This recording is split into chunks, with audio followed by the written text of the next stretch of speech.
긴축 공포가 투매로 이어지면서 코스피 지수가 심리적 저항선인 2800선 밑으로 떨어졌습니다. 미 연준이 FOMC를 앞두고 공식적인 발표를 하지 않는 블랙아웃 기간에 돌입하면서 당분간 시장 변동성 확대가 불가피할 전망입니다. 증시와 함께 비트코인 등 가상자산 시장도 급속도로 얼어붙고 있습니다. 작년 11월 초 7만 달러에 육박했던 비트코인 가격은 최근 3만 5천 달러 선까지 밀리면서 반토막이 났습니다. 대규모 횡령 사건이 발생한 오스템 임플란트가 상장 적격성 실질 심사 대상에 포함될지 여부가 잠시 후 발표됩니다. 심사 대상이 될 경우 주식거래 매매 중단이 길어지면서 2만여 명에 달하는 소액주주들의 피해가 우려됩니다. 이른바 쪼개기 상장에 대한 비판 여론이 거세게 일면서 기업들의 고민이 커지고 있습니다. 미래 유망 사업 부문을 별도로 떼어낸 후 상장을 통해 자금을 조달하려던 당초 계획에 제동이 걸리고 있다는 분석이 나옵니다. 여러분 안녕하십니까? 투자의 깊이를 더하는 뉴스플러스 시작합니다. 코스피가 오늘 13개월 만에 2800선 아래로 떨어졌습니다. 연일 하락하는 우리 증시 원인과 전망 짚어보겠습니다. 증권부 박혜린 기자 나와 있습니다. 네, 박 기자 먼저 오늘 마감 시황부터 간략하게 정리해 볼까요? 네, 오늘 녹록지 않은 하루였습니다. 오늘 코스피 코스닥 양시장 모두 큰 폭으로 빠지면서 코스피는 결국 2800선을 내어줬고 코스닥은 910선을 간신히 지켜내고 있습니다. 코스피 코스닥 양시장 모두 외국인이 물량을 쏟아내며 지수를 끌어내린 건데요.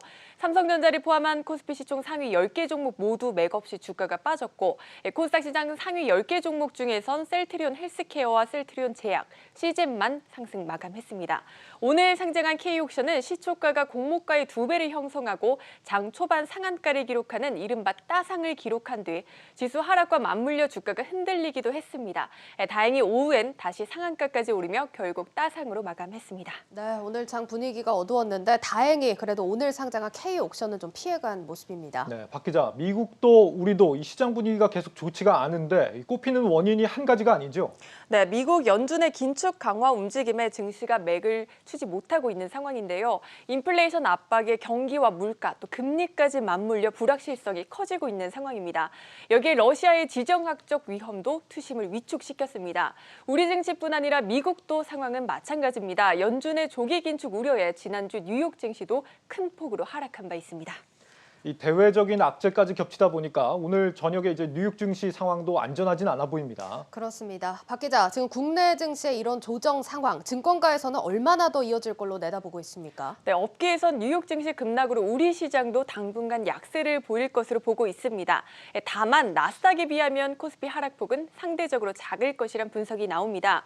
우리 증시는 미국보다 먼저 조정을 받아왔기 때문에 현재는 상당히 저렴해진 편이란 분석입니다. 따라서 일시적으로는 2800포인트를 하회하더라도 기술적인 반등이 나와 이 구간에서 오래 머물지는 않을 것이란 전망이 나오고 있습니다. 대신증권은 주가 수익 비율과 주가 순 자산 비율을 토대로 따져봤을 때 코스피가 2790선과 2806포인트 구간에서 반등 시도에 나설 것이라고 봤습니다. 흥국증권 역시 코스피는 250일 이동 평균선을 8에서 11% 하락하는 국면에서 단기적인 저점이 형성되는 경우가 많다며 조만간 기술적인 반등이 기대된다고 분석하고 있습니다. 네, 항상 이렇게 이제 주가가 크게 떨어지고 나면 저가 매수의 기회다 이런 표현들 많이 쓰는데 그렇다면 지금이 이제 저가 매수에 들어가야 할 때인 건지 여기에 대해서는 어떻게 취재가 됐습니까? 예, 기술적인 반등을 보이더라도 이 시기나 그 폭을 예측할 수 없기 때문에 조심스럽다는 의견이 지배적입니다. 단기적으로 기술적인 반등은 가능하지만 안도하기보다는 2차 조정 국면을 경계하고 위험 관리에 힘써야 한다는 조언이 나오고 있습니다. 일단 이번 주에 눈여겨봐야 할 큰 이벤트들이 많습니다. 이걸 확인하시고 투자에 참고하셔야 할 텐데요. 먼저 분수령은 현지 시간 25일부터 26일 양일간 열리는 올해 첫 FOMC 회의입니다. 시장에선 연준이 1월부터 금리를 전격 인상할 것이라고 보는 시각이 크지는 않습니다만 3월에 50bp를 올릴지 혹은 올해 4차례 이상 인상할지 등에 대한 힌트가 나올 것으로 보고 주목하고 있습니다. 또 양적 긴축에 관한 의견들도 교환될 것으로 보입니다. 만약 연준이 올해 금리 인상을 최대 4번으로 제한하고 긴축 시점을 하반기로 둘 경우 투자 심리가 회복될 수 있지만 이렇다 할 긍정적인 힌트가 나오지 않는다면 당장 3월 FOMC까지는 시장의 불안 심리가 이어질 것으로 예상됩니다. 그러니까 결국 이번 FOMC에서 이 긴축에 대한 속도가 어떻게 될 것인지에 따라서 앞으로 시장이 좀 크게 달라질 수 있다. 이런 얘기로 보입니다. 네, 맞습니다. 또 한국투자증권은 이 CNN이 발표하는 공포와 탐욕 지수는 현재 공포에 진입한 상태인데 좀 더 나빠질 가능성이 높다며 이 극단적 공포 국면을 한번 터치한 이후 다시 회복될 가능성까지 고려해야 한다고 내다봤습니다. 또 하나 뒷받침돼야 하는 게 바로 기업들의 지난 4분기 실적입니다. 자세한 내용은 정희영 기자가 리포트하겠습니다. 긴축 공포와 미국 증시 급락 여파로 국내 증시가 연일 출렁이고 있습니다. 증시 전문가들은 국내 증시의 낙폭이 이미 시장이 예상한 지지선을 하회하고 있다고 분석합니다. PBR 1배를 밑돈다라는 거는 지금 경제 수준이라든지 물가 수준 모든 것들을 고려했을 때는 조금 과한 부분들은 있는 것 같아요. 세계 경제나 주식시장을 주도해 왔었던 미국 기술주들의 조정의 시작이 우리에게 충격을 배가시키는 상황이다라고 볼 수밖에 없는 것 같습니다. 오히려 지금은 해외 시장에 대한 변화나 반응을 더 예의주시해서 봐야 되는 측면이 크다 보니까 지금은 국내 증시만 바닥을 논할 수 있는 시기는 분명히 아닌 것 같거든요. 이처럼 양시장 모두 강한 하락세를 보이며 시장에서는 낙폭 과대 인식과 저점 매수 심리가 짙어지며 개인 투자자들을 중심으로 매수세가 이어지고 있습니다. 올해 들어 개인 투자자들은 코스닥과 코스피 양시장에서 각각 3조 4,596억 원, 2조 9,208억 원을 순매수했습니다. 하지만 지금의 하락장을 매수 기회로 삼기에는 아직 이르다는 지적도 나옵니다. 시장 변동성이 높아지고 경기가 둔화되는 데다 연준의 긴축 기조는 유지될 가능성이 높기 때문입니다. 지금 빠지고 있는 건 미국의 통화정책 관련된 내용이 가장 영향을 많이 주고 있는 거잖아요. 문제가 시작된 거고 이번 분기 내내 통화정책 강도와 영향이 계속 반영되는 시장이거든요. 지금 반등을 노리고 바로 들어가는 것은 시기적으로는 아닌 것 같고요. 저가 매수 전략이 유효하려면 연준의 기조뿐 아니라 실적 역시 뒷받침돼야 한다는 분석도 나옵니다. 212개 상장사의 4분기 영업이익 전망치는 49조 6,690억 원으로 한 달 전 추정치 대비 6%가량 하향 조정됐습니다. 통상 4분기는 어닝 쇼크 계절로 국내 기업들의 실적 컨센서스의 하향 조정이 이어지고 있는 만큼 당분간 시장의 높은 변동성은 불가피하다는 겁니다. 결국 증시 급락에 따른 단기적인 반등을 보일지라도 추세적인 상승 전환을 논하기에는 시기상조란 분석이 나오는 상황. 짧게는 한 달에서 길게는 1분기 정도는 위험 관리에 초점을 맞춘 보수적인 관점에서 대응이 필요하다는 조언입니다. 한국경제TV 정희영입니다. 네, 기업 실적까지 맞물리면서 시장 변동성이 커질 거란 전망까지 들어봤습니다. 이번 주에 이제 LG에너지솔루션이 대망의 상장을 하는데 뭘 주목해서 봐야 됩니까? 네, 이번 주 목요일에는 대망의 LG에너지솔루션이 증시에 입성할 예정인데 이번에 많은 분들이 청약에 참여한 만큼 이 날만 손꼽아 기다리는 분들 정말 많으실 겁니다. LG엔솔의 주가가 크게 오른다면 주주들은 물론 좋겠지만 워낙 덩치가 크기 때문에 수급이 쏠릴 수 있어 수급에는 오히려 블랙홀 역할을 할 수 있을 것이란 우려가 나옵니다. 또한 다음 달 현대 엔지니어링 등 대여급 기업들이 속속 출격을 준비하고 있습니다.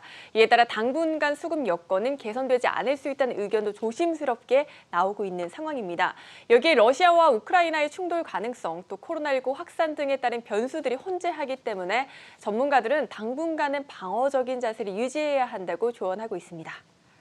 네, 여기까지 듣도록 하겠습니다. 증권부 박혜린 기자였습니다. 잘 들었습니다. 네, 그렇다면 그칠 줄 모르는 조정 장세, 언제쯤 끝이 나고 어떻게 대응해야 할지 전문가 연결해서 들어보겠습니다. 네, 한지영 키움증권 연구원 전화로 연결돼 있습니다. 연구원님 안녕하십니까? 네, 안녕하세요. 네, 앞서 증권사 리포트 내용들을 좀 정리하면 지금 코스피가 저점 수준이긴 하지만 아직 안심할 때는 아니다 이런 내용인데 연구원님께서는 현재 코스피 상황 어떻게 평가하고 계십니까? 네, 지금 국내 증시를 둘러싼 대내외 여건이 굉장히 안 좋은 것은 맞지만 저는 지금 느끼는 분위기가 비관론이 굉장히 크게 달해있다라고 좀 보고 있습니다. 그리고 오늘 우리나라 증시가 빠진 것도 과매도 성격이 저는 짙다라고 평가를 하고 있는데요. 가령 지금 장중에 러시아나 우크라이나 관련해서 안 좋은 뉴스들이 나오고 있음에도 불구하고 다른 나라 증시들, 다른 아시아 증시나 미국 선물 시장 같은 경우는 반등은 했지만 우리나라 증시는 이렇게 빠졌던 것을 감안했을 때 지금 국내 증시는 유독 그 투자 심리가 더 취약해지면서 과매도성 투매가 나왔다라고 보고 있습니다. 그래서 앞서 그 전문가분들께서 말씀하신 대로 지금 자체는 당장엔 위험 관리가 필요한 시기이긴 하지만 그렇다고 해서 투매에 동참하는 것은 지양할 필요가 있다라고 저는 전망을 하고 있습니다. 예, 그리고 이번 주 FOMC를 앞두고 파월 의장이 시장 달래기에 나설 것인지가 가장 큰 관심입니다. 어떤 발언들 나올 것으로 좀 예상을 하시는지, 또 FOMC 이후에는 미국과 우리 시장 회복세를 좀 기대할 수 있을지까지 궁금합니다. 예, 그래서 시장 달래기라고 하면 저희가 이른바 연준 풋, 파월 풋이라고 부르는 그런 현상을 말하는데 개인적으로는 시장 달래기성의 파월 의장이 풋은 기대하기 좀 어렵다라고 생각하고 있습니다. 왜냐하면은 나스닥 같은 경우는 지금 연초 이후로 10% 넘게 빠졌지만 아직까지는 다우랑 S&P 500은 한 자릿수대 하락률에 불과합니다. 그래서 파월 풋, 연준 풋은 기대하기 어렵다라는 말씀을 먼저 드리고 싶고요.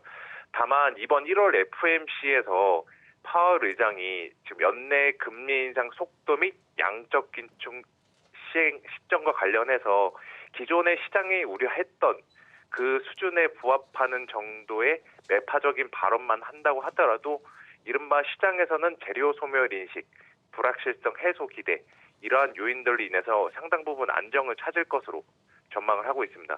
결국에는 중요한 거는 역시나 1월 FOMC 우리나라 시간으로 목요일 새벽에 있는 이때 파월 의장의 입에 달려있지 않을까라고 전망을 하고 있습니다. 네, 이렇게 수급 불안이 커지고 있는 상황에서 투자자들 대응은 어떻게 하는 게 좋을지, 또 이 FOMC 이외에도 혹시 투자자들이 좀 주목해야 할 사항 같은 게 더 있는지도 궁금합니다. 좀 알려주시죠. 예, 뭐 여러 가지 이벤트들이 많이 산재해 있어요. 가령 이제 27일 목요일에 LG 에너지 솔루션을 상장한다는 것은 다들 잘 알고 계시는 거고, 예. 이제 이 종목이 상장함으로써 해당 종목을 편입하기 위한 액티브, 패시브 펀드들의 수급 쏠림 현상이 여타 대형주들의 주가 변동성을 초래할 것으로 전망하고 있습니다. 그리고 더 나아가서 다음 주부터는 우리나라는 설 연휴를 앞두고 있는 만큼 일부 거래 주체들의 관망 심리가 심화되면서 수급도 한 번 더 비어있을 가능성이 있기 때문에 전체적으로 이번 주는 조금 조심을 해야 된다. 그러니까 위험 관리가 필요하다라고 말씀을 드리고 싶고요. 다만 아까도 말씀드렸지만 현재 증시의 성격은 과매도, 투매 성격이 있는 만큼 지금 지수가 빠지는 구간, 종목이 하락하는 구간에서 현금화를 할 게 아니라 지금은 좀 홀딩하면서 관망하면서 좀 기다리는 그러한 전략이 필요하다라고 보고 있습니다. 예. 네, 오늘 말씀 여기까지 듣도록 하겠습니다. 연구원님 말씀 잘 들었습니다. 네, 감사합니다. 한지영 키움증권 연구원이었습니다.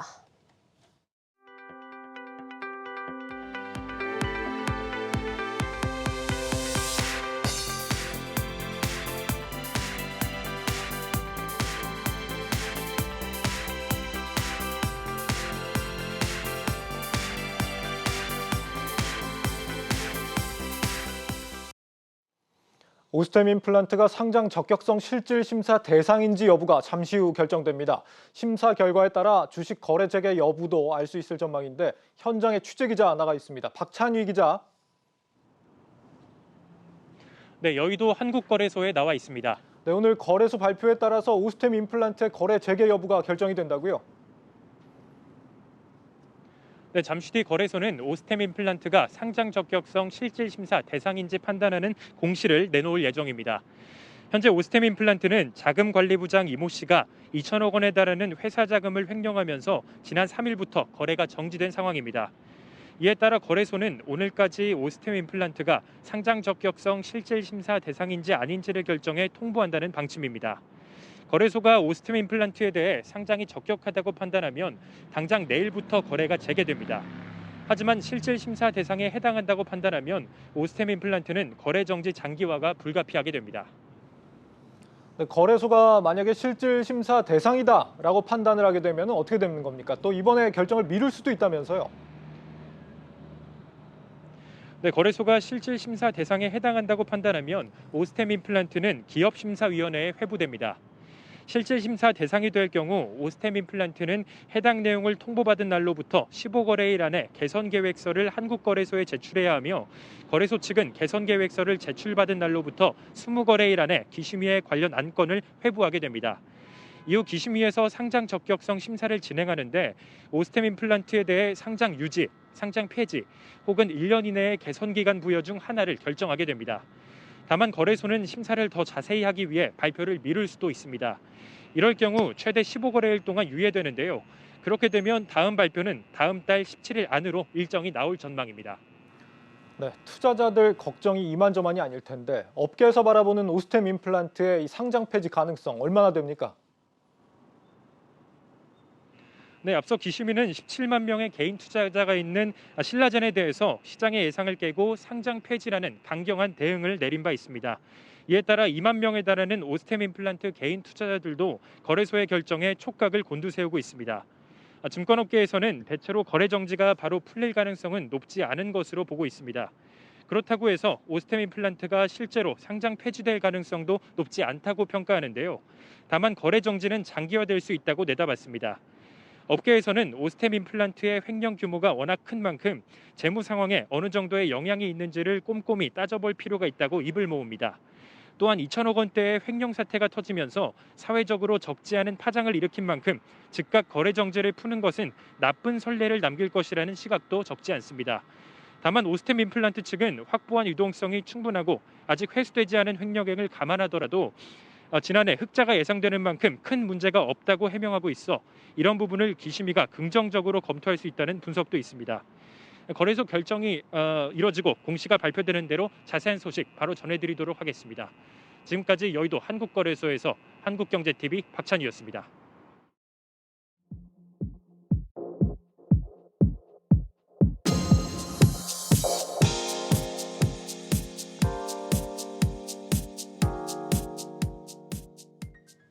중대재해처벌법 시행이 사흘 앞으로 다가왔지만 우리 기업들이 충분히 준비가 됐는지는 의문입니다.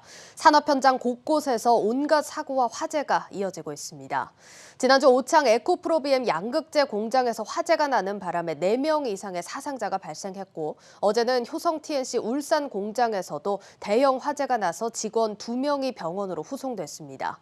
이뿐만이 아니죠. 지난 11일에는 HDC 화정 붕괴 사고, 19일에는 현대 3호 중공업 여성 노동자가 추락하는 사고도 있었습니다.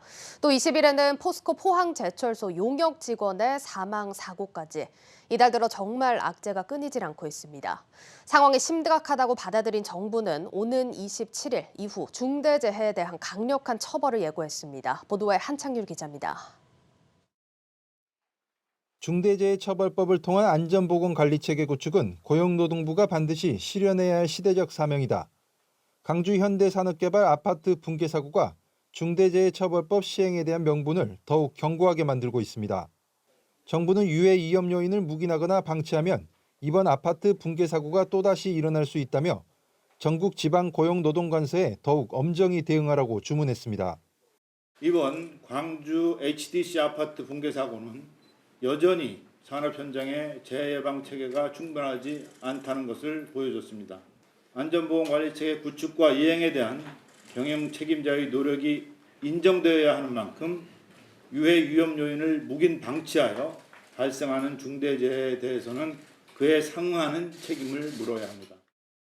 유해 위험 요인에 대한 3가지 묵인 방치 유형까지 제시하며 산업 현장과 기업 내 안전보건 관리체계 정착을 강조했습니다.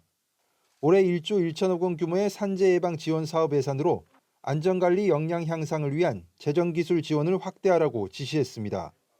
안전보건 관리 강화에 대한 요구는 추가적인 법 재개정 논의로 이어지고 있습니다. 정부와 여당은 건설 현장 관리 감독 강화를 담은 건설안전특별법 제정 도입 논의를 공식화했습니다. 건안법은 발주, 설계, 시공 감리자에게 안전관리 책임을 부여하고 사고 발생 시 합당한 책임을 지도록 하는 것이 특징인데 건설업계가 중대재해법과 중복 규제라고 강하게 반발해 지난해 국회 문턱을 넘지 못했습니다. 또 지자체의 관리 감독 강화를 위해 산업안전 지도관을 신설하는 산업안전보건법 일부 개정안 입법도 속도를 내고 있습니다. 이렇게 정부가 강주 아파트 신축공사 붕괴 사고를 계기로 안전보건 관리 체계에 대한 강력한 드라이브를 걸면서 기업들의 경영 활동은 더욱 위축될 전망입니다. 한국경제TV 한창률입니다. 이번 중대재해처벌법 시행을 앞두고 가장 긴장하는 건 역시 건설사들입니다. 법 적용 1호가 될 수 없다는 생각에 건설사들은 일시적으로 공사를 중단하거나 안전관리 시스템을 정비하는 데 안간힘을 쓰고 있습니다. 홍원표 기자입니다. 중대재해처벌법은 사업장에서 사망이나 급성 중독 등 중대한 사고가 발생하면 사업주가 이에 대한 책임을 지는 내용을 담고 있습니다. 오는 27일 첫 시행을 앞두고 건설업계가 바짝 긴장하고 있습니다. 지난해 기준 사업장에서 사고로 사망한 사람 중 건설업이 차지하는 비중이 절반이 넘기 때문입니다. 특히 HDC 현대산업개발의 광주 건설 현장 붕괴 사고로 국민들의 관심이 안전에 쏠린 것도 영향을 미치고 있습니다. 먼저 건설사들은 설 연휴를 맞아 27일부터 공사 현장을 1에서 2주간 중단하기로 했습니다. 중대재해법의 첫 번째 사례가 되는 것을 막고 현장에서 안전관리를 보다 강화하기 위해서입니다. 중대재해처벌법 시행을 앞두고 본사와 전 현장 모든 임직원들이 여느 때보다 더 긴장하고 안전보건 확보와 관리를 철저하게 하고 있습니다.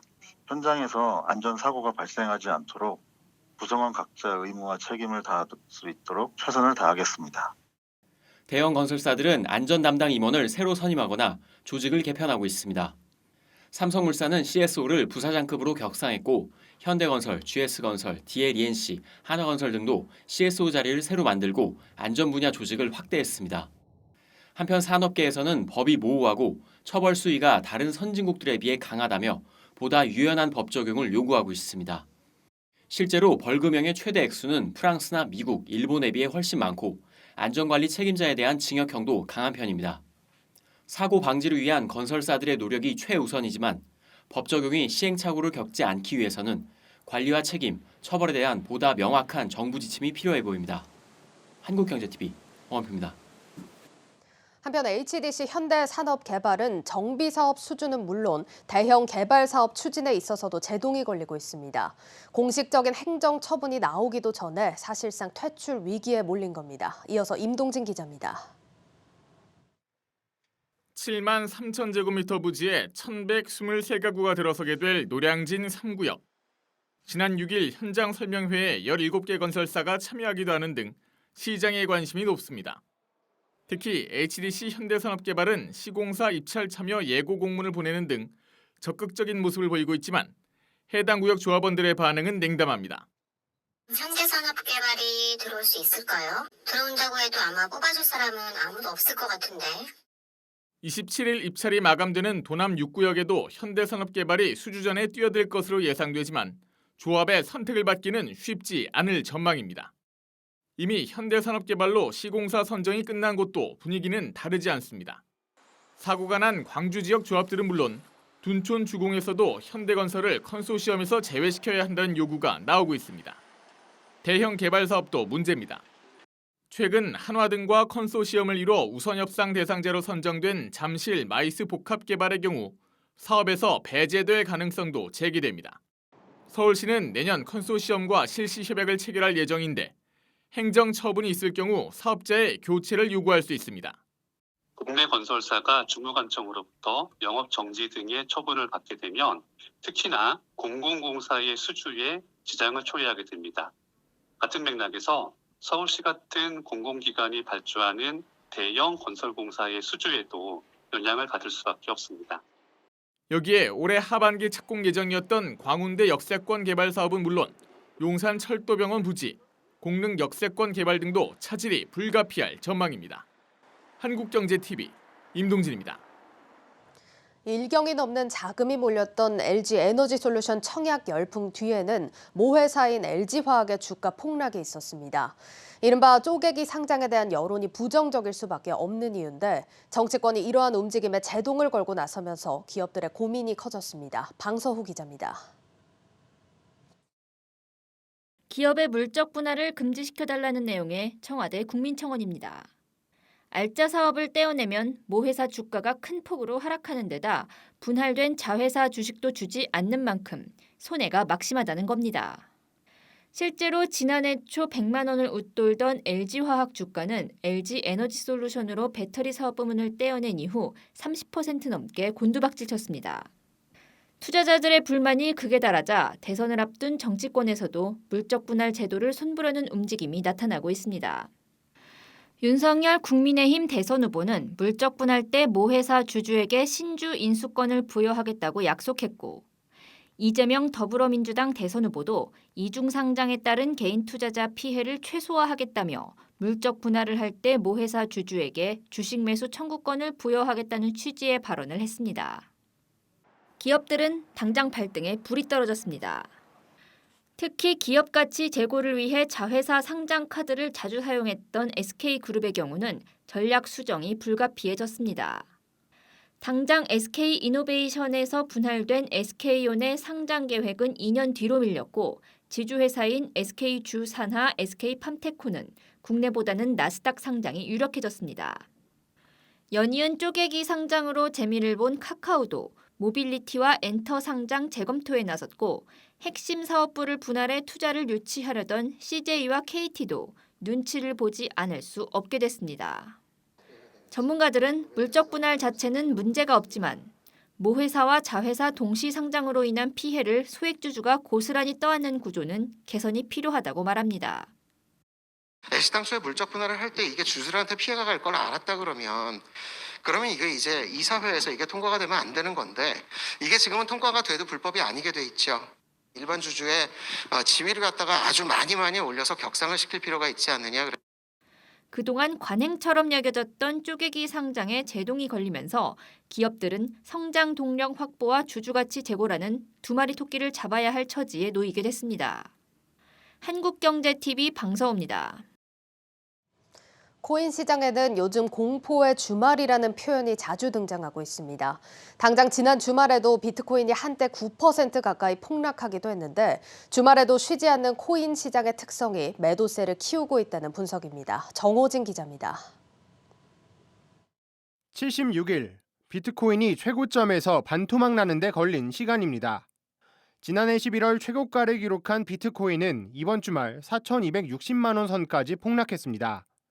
전 세계적으로 비트코인 가격이 3만 5천 달러 밑으로 내려앉은 건 반년 만입니다.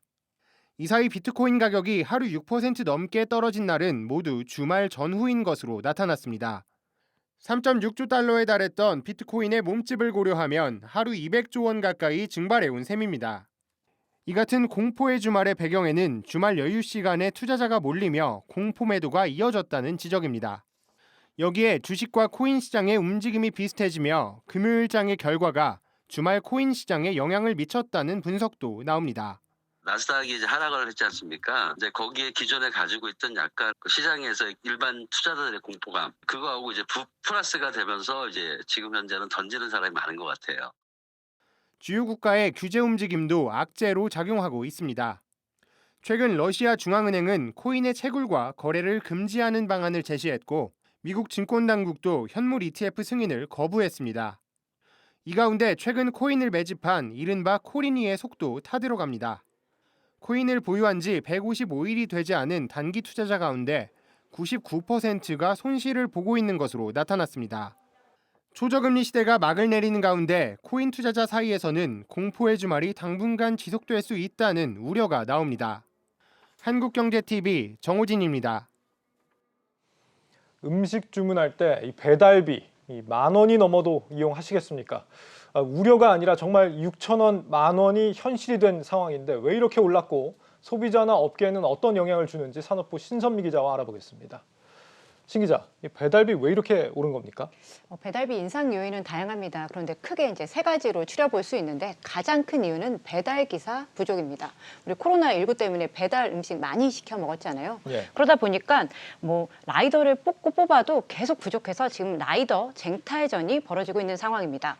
이제 두 번째 이유로는 쿠팡이츠와 배민원의 단건 배달 경쟁 때문인데요. 양사는 이제 시장 점유율 확보 그리고 더 빠른 배송을 위해서 이제 각종 프로모션을 통해서 라이더들에게 추가 수익을 보장해주고 있습니다. 이렇게 출혈 경쟁으로 어떻게 보면 배민이랑 쿠팡이츠도 적자지만 라이더 입장에서는 한 번에 한 곳만 배달을 해주면서 수익을 크게 낼 수 있다 보니까 이득인 셈인 거죠.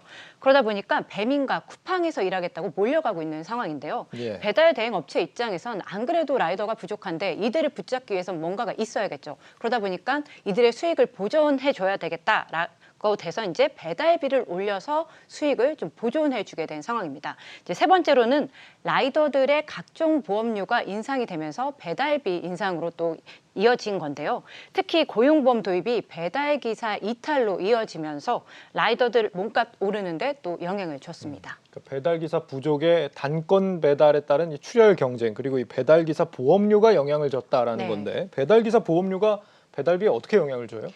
플랫폼 노동자들을 또 법적으로 보호하기 위해서 정부가 또 정책으로 이제 내건 게 있습니다. 라이더들의 그래서 보험료 부담이 좀 올라갔는데 정부는 이제 지난해 7월부터 특고 직종에게는 산재보험 가입을 사실상 의무화했습니다. 그러다 보니까 라이더 한 명당 한 달에 한 3만 원 가량을 사업주 그리고 라이더가 일부 이제 부담을 하게 됐고요. 또 여기에 더해서 올해부터는 고용보험도 또 의무화가 됐습니다. 그러면서 이제 사업주와 라이더가 라이더 매출의 0.7%씩을 이제 또 내게 된 거죠. 뭐 보험료도 그렇지만 보험료 그 자체보다는 이제 라이더 수익이 정확히 집계가 되는 겁니다. 그러다 보면은 이제 조금 탈세를 할 수도 있었던 건데 그 소득세를 좀 내게 되면서 예전에 그 같은 양을 일하고도 벌었던 그 수익을 지금은 못 내고 있는 상황이 된 거죠. 때문에 이제 배달비 인상으로 또 이 또한 보존을 하게 된 겁니다. 그러니까 보험료 때문에 배달기사들이 현실적으로 손에 들어오는 수익이 좀 줄기도 하지만 이와 동시에 지금 소득이 드러나면서 세금을 탈루하던 게 이제 못하게 됐다.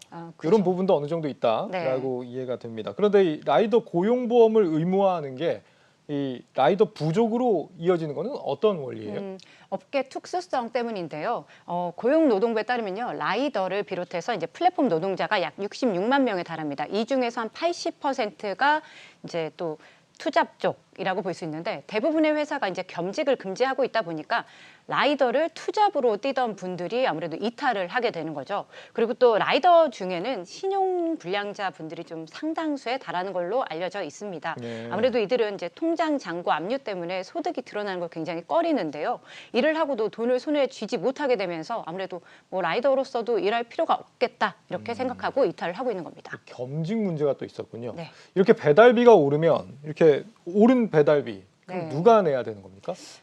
이 라이더들의 몸값 상승이 이제 이 부담이 전가가 되면서 도미노 인상으로 좀 퍼지고 있는데요. 예. 배달 대행 업체들은 음식점주에게 청구하는 그 배달 비용을 인상을 했습니다. 그럼 이제 식당들의 부담이 커지겠죠. 그러다 보니까 이제 식당들은 음식료 혹은 이제 배달비의 일부 이익 부담을 좀 녹이면서 소비자들의 부담까지 같이 늘어나고 있는 상황인 겁니다. 예. 이제 뭐 식당 입장에선 배민과 같은 이제 배달 플랫폼에 우린 중개 이용료도 내는데 또 여기에 라이더까지 또 이제 어떻게든 구해야 되잖아요. 그러면 이제 라이더 비용까지 내게 되는데 식당 입장에서는 음식을 팔고도 남는 게 없다. 이렇게 지금 하소연하고 있는 상황이고요.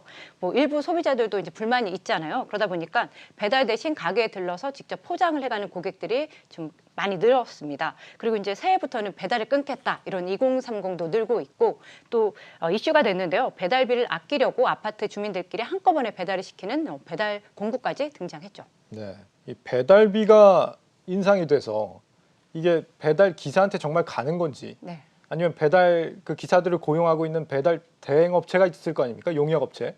그쪽으로 가는 건지 이게 명확하게 드러난 게 있습니까? 아무래도 이제 뭐 상장 업체가 없다 보니 명확하게 드러난 건 없지만 지금 보면 이 구조에서 갑은 라이더입니다. 지금 라이더들이 부족하기 때문에 어떻게든 라이더를 이제 데려가야 되는 상황이거든요. 그리고 이들의 몸값이 올라갔으니까 어느 정도 보존을 해주기 위해서 이들의 지금 배달비 인상으로 이제 수익을 보전해주게 된 상황이잖아요.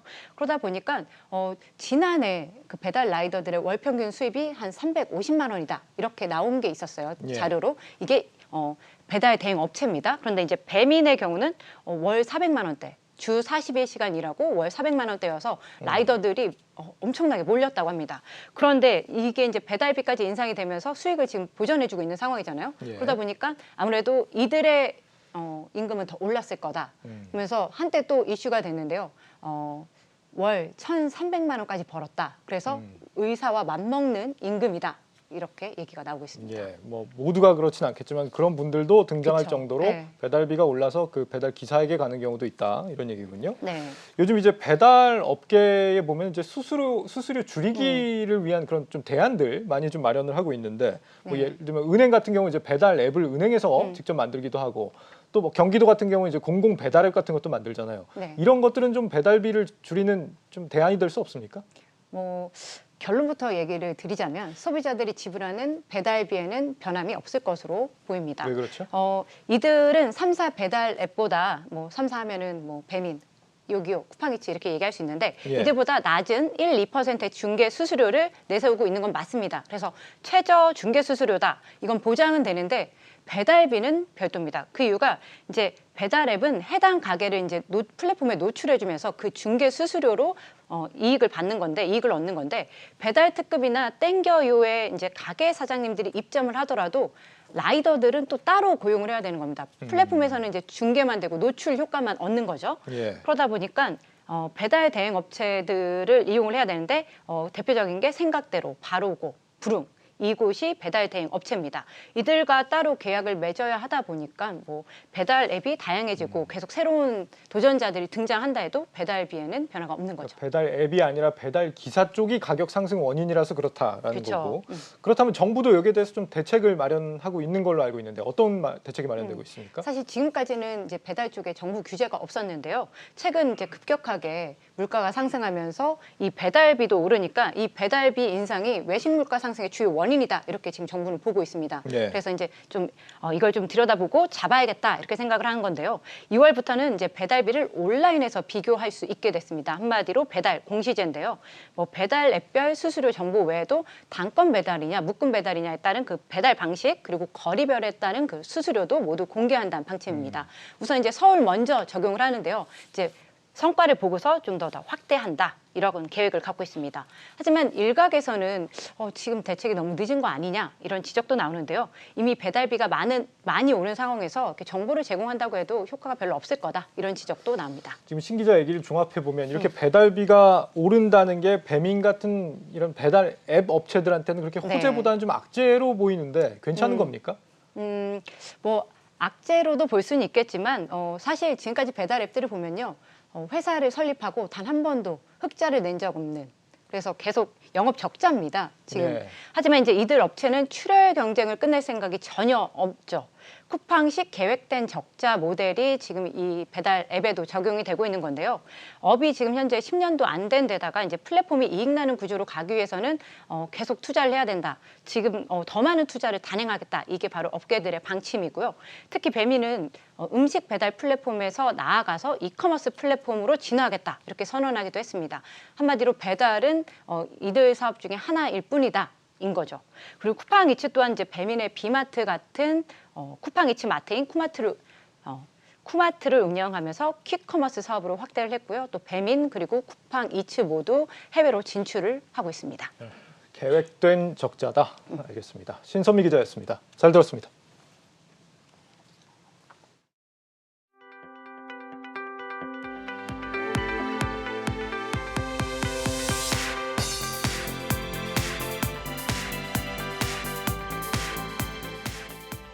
한국은행이 중앙은행 디지털 화폐 CBDC의 실생활 적용 검증에 나섭니다.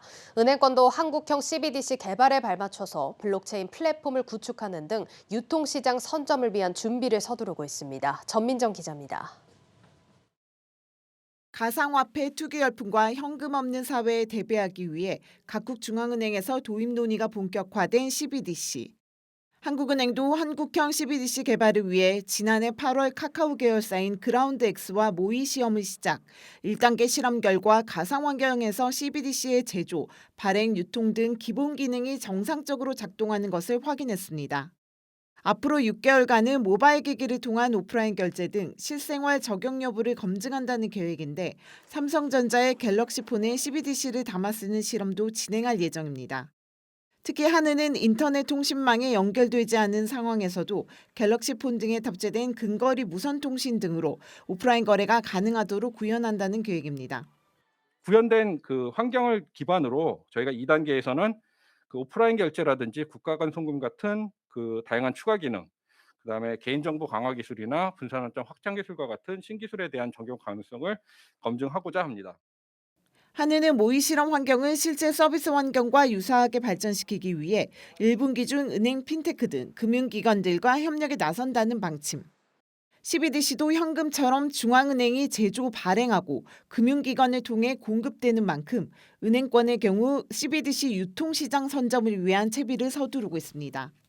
우리은행은 최근 자체 블록체인 플랫폼을 만들어 CBDC 민간 유통을 위한 기술 검증을 마쳤고 앞서 신한은행도 LG CNS와 블록체인 기반 디지털 화폐 플랫폼을 시범 구축했습니다.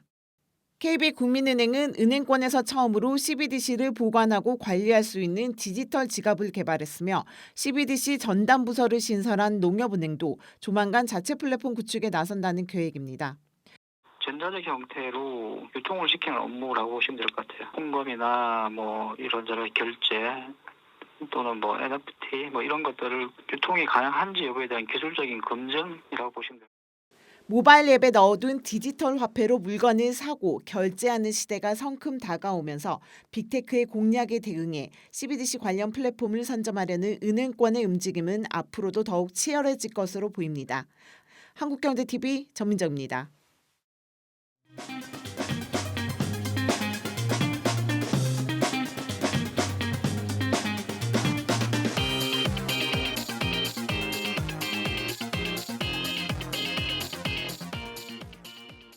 네, 뉴욕 증시 A2G 조영 기자와 함께하겠습니다.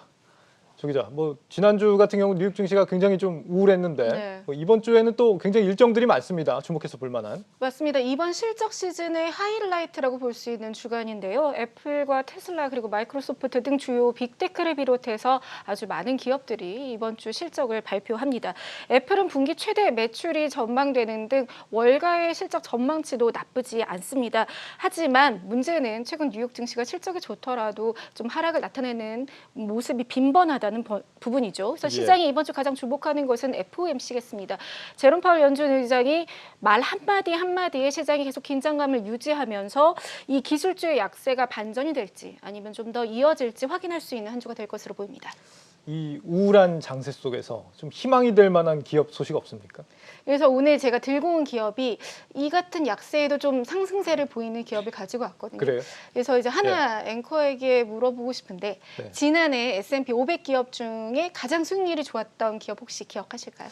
글쎄요. 수익률이 S&P 500은 잘 모르겠습니다. 나스닥은 뭐. 저희가 한번 다뤘는데 그러면 그 10개 탑 10 중에 가장 많았던 종목은 혹시 기억하실까요? 에너지 관련주 아닌가요? 맞습니다. 네. 네. 그래서 오늘 저에게 이름은 익숙하지 않은데 지난해 180%에 가까운 상승률을 보였던 대본 에너지에 대해서 이야기 나눠보겠습니다. 대본 에너지. 맞습니다. 최근 약세장 중에서도 수익을 내는 이 에너지주 들고 왔는데 네. 그 제가 보통은 이제 에너지주 하면은 엑슨모빌 정도 그렇죠. 대부분이 알고 있잖아요. 네. 이 대본 에너지 굉장히 익숙하진 않네요. 맞습니다. 대본 에너지는 이제 미국의 독립 석유 그리고 천연가스 생산 업체인데요. 저비용으로 높은 생산량을 내는 것으로 잘 알려져 있습니다. 이 에너지주는 크게 업스트림하고 다운스트림으로 나뉘는데요. 이 매장된 석유 가스 탐사와 또 생산에 주력하는 업스트림 회사와 또 이제 소비자들에게 전달하기 위한 정제 및 또 처리하는 다운스트림, 그러니까 주유소 같은 것도 다운스트림을 보이는데 엑슨모빌과 쉐브론은 이 둘 다 하는 회사입니다. 글로벌 메이저 정유 회사들이 보이는데 이들은 대부분 1950년대부터 석유 업계를 주름잡았던 기업들이고요. 대본 에너지 같은 경우는 미국에게 에너지 독립을 안겨준 시일가스 혁명을 이끈 기업입니다. 업스트림 회사다 보니까 어떻게 보면 소비자들에게는 잘 알려져 있지는 않죠. 한국 투자자들에게는요. 익숙하지 않은 편입니다. 그래서 시일가스 개발에 성공한 개척자가 조지 미첼이란 사람인데요. 이 사람의 미첼 에너지사를 인수한 곳이 바로 이 대본 에너지입니다. 이후 시추 기술을 계속 발전시켜서 수평 시추 기술과 수압 파쇄 기술을 합쳐서 만든 프래킹으로 유명하고요. 이 때문에 셰일 시대를 연 선구자로 불립니다.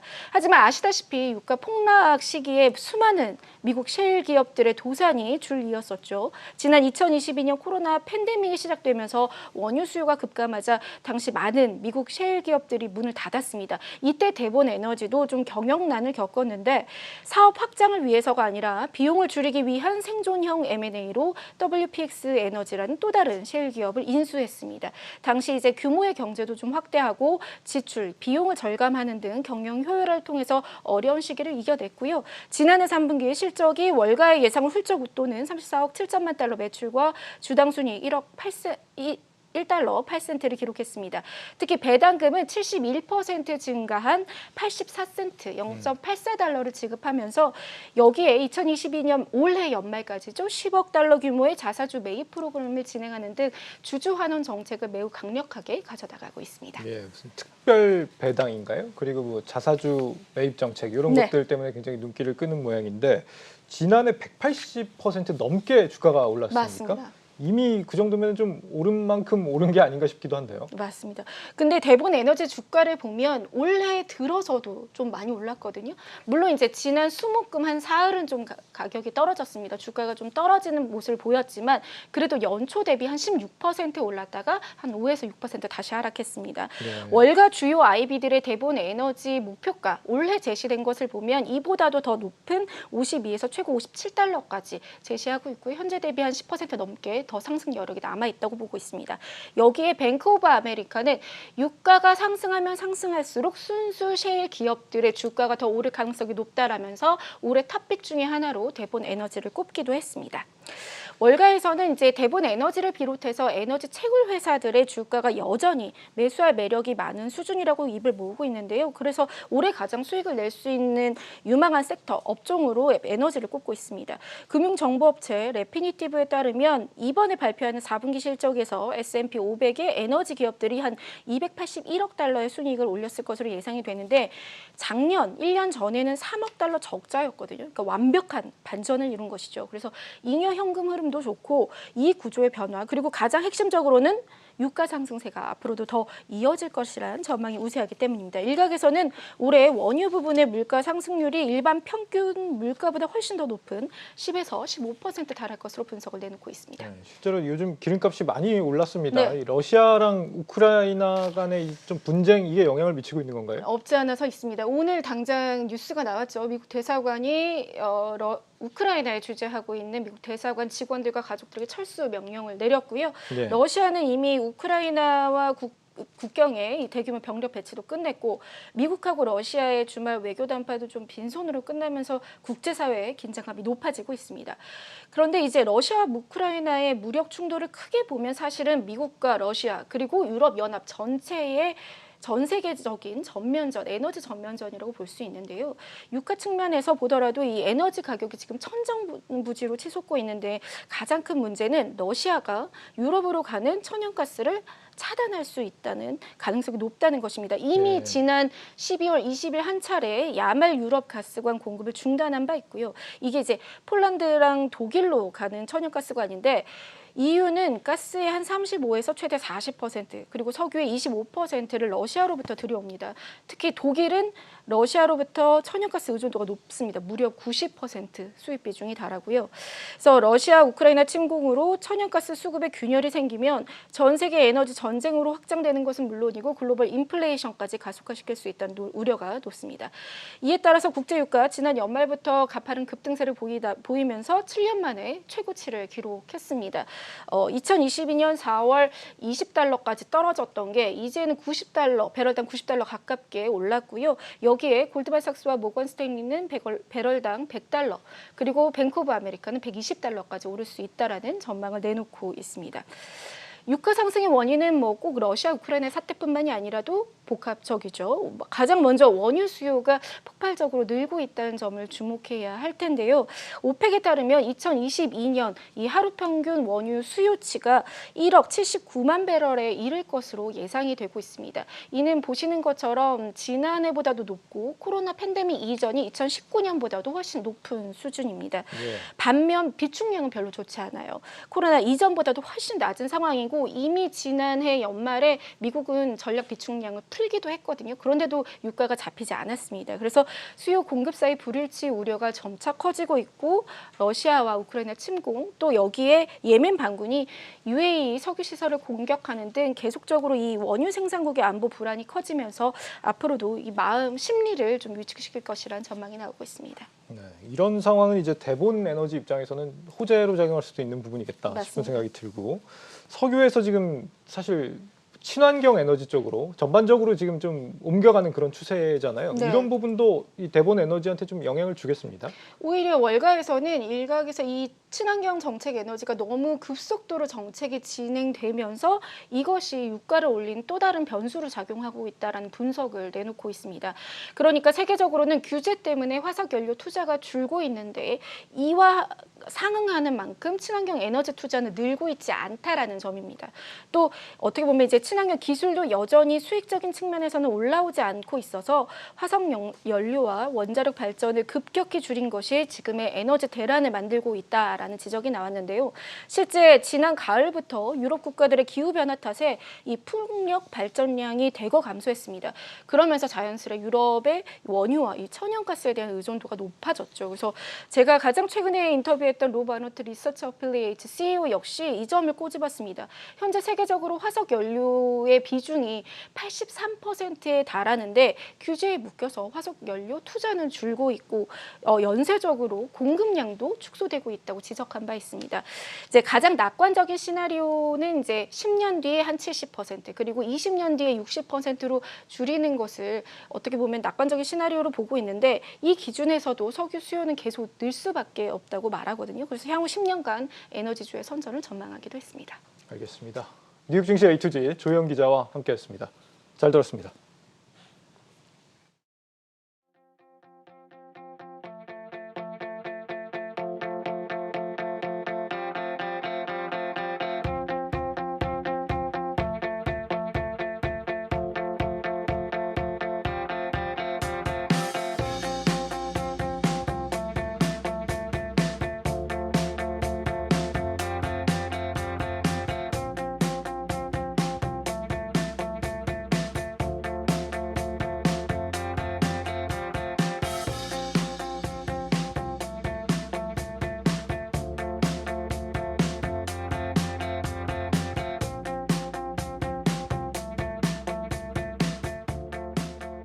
자동차 본고장인 미국에서 현대차와 기아는 고객에게 최고의 가치를 제공하는 자동차 브랜드로 인정받았습니다. 앞으로도 고객들에게 더욱 더 가치 있는 소유 경험을 제공할 수 있도록 노력할 것입니다.